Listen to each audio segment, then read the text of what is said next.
धनतेरस का त्योहार आज सुबह 10:31 से शुरू होगी खरीदारी और पूजा का शुभ मुहूर्त। खरीदारी के लिए बाजार में लोगों की उमड़ी भीड़।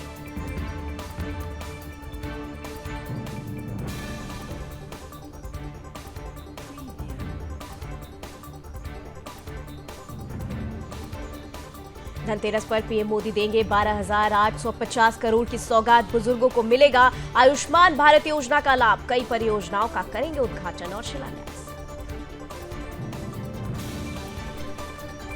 पीएम मोदी आज एम्स भोपाल के नए भवन कौटिल्य भवन का वर्चुअली उद्घाटन करेंगे, साथ ही ड्रोन सेवा भी करेंगे उद्घाटन।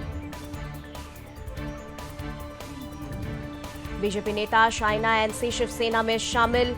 मुंबा देवी सीट से मिला टिकट, सीएम एकनाथ शिंदे की मौजूदगी में शिवसेना में हुई शामिल। राष्ट्रपति जो बाइडेन ने दी दिवाली की बधाई, व्हाइट हाउस में हुआ सेलिब्रेशन। बोले, मेरी पत्नी यहां आना चाहती थी लेकिन वो विस्कॉन्सिन की यात्रा कर रही है।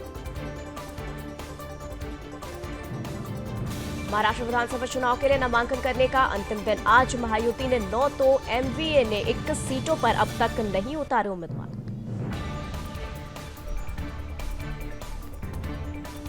झारखंड विधानसभा चुनाव के दूसरे चरण के लिए आज नामांकन करने का अंतिम दिन। पहले चरण में 43 सीटों के लिए 804 उम्मीदवारों ने नामांकन दाखिल किए। सरदार वल्लभ भाई पटेल जी की जयंती के मौके पर आज रन फॉर यूनिटी का होगा आयोजन। राष्ट्रीय एकता दिवस के रूप में मनाई जाती है जयंती। महाराष्ट्र चुनाव में शिवसेना शिंदे की तीसरी लिस्ट में 13 नाम। अब तक 88 प्रत्याशियों की घोषणा। बीजेपी के शाइना को मुंबा देवी से टिकट दिया। पटना मेट्रो के निर्माणाधीन टनल में बड़ा हादसा, 3 श्रमिकों पर चढ़ा लोको पिकअप, 2 की मौत, 5 घायल।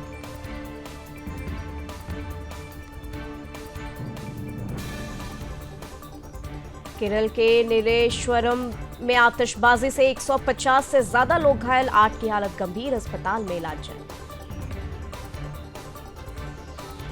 दिल्ली की हवा में जहर, सांस लेना मुश्किल, कई क्षेत्रों में AQI 300 के पार।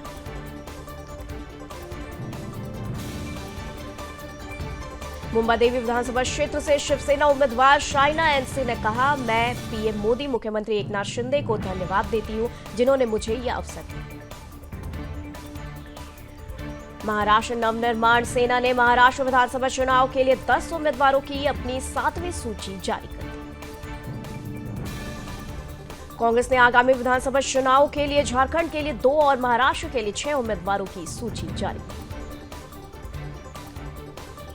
गुजरात के अमरेली पहुंचे प्रधानमंत्री नरेंद्र मोदी, भारत माता सरोवर का किया उद्घाटन। इस दौरान मुख्यमंत्री भूपेंद्र पटेल भी रहे मौजूद। पीएम मोदी ने गुजरात को दी कई सौगात। अमरेली जिले के लाठी में विभिन्न विकास कार्यों का शुभारंभ किया। पीएम मोदी ने अमरेली में जनसभा को किया संबोधित। प्रधानमंत्री को सुनने के लिए पहुंचा जनसैलाब।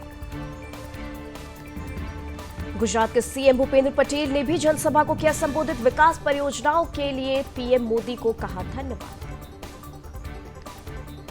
वडोदरा पहुंचते ही लोगों में दिखा पीएम मोदी के लिए क्रेज। लोगों ने प्रधानमंत्री मोदी का किया शानदार स्वागत। प्रधानमंत्री मोदी और स्पेन के पीएम सांचेज ने टाटा एडवांस्ड सिस्टम लिमिटेड परिसर में C295 विमान के निर्माण के लिए टाटा एयरक्राफ्ट कॉम्प्लेक्स का उद्घाटन किया। टाटा एयरक्राफ्ट कॉम्प्लेक्स का उद्घाटन होने के बाद बोले पीएम मोदी, कहा, आज से हम भारत और स्पेन की पार्टनरशिप को नई दिशा दे रहे हैं। हम C295 एयरक्राफ्ट के प्रोडक्शन की फैक्ट्री का शुभारंभ कर रहे हैं। पीएम बोले, ये फैक्ट्री भारत स्पेन संबंधों को मजबूती देने के साथ ही make in India, make for the world इस मिशन को भी सक्सेस करेगा।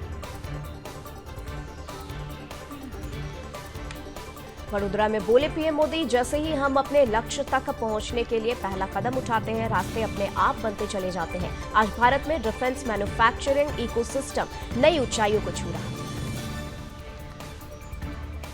इस बड़ी सफलता पर बोले प्रधानमंत्री मोदी, अगर हमने 10 साल पहले ठोस कदम न उठाए होते तो आज इस मंजिल तक पहुंचना असंभव होता। हमने नए रास्ते पर चलने का फैसला किया, आज इसका नतीजा हमारे सामने है। है।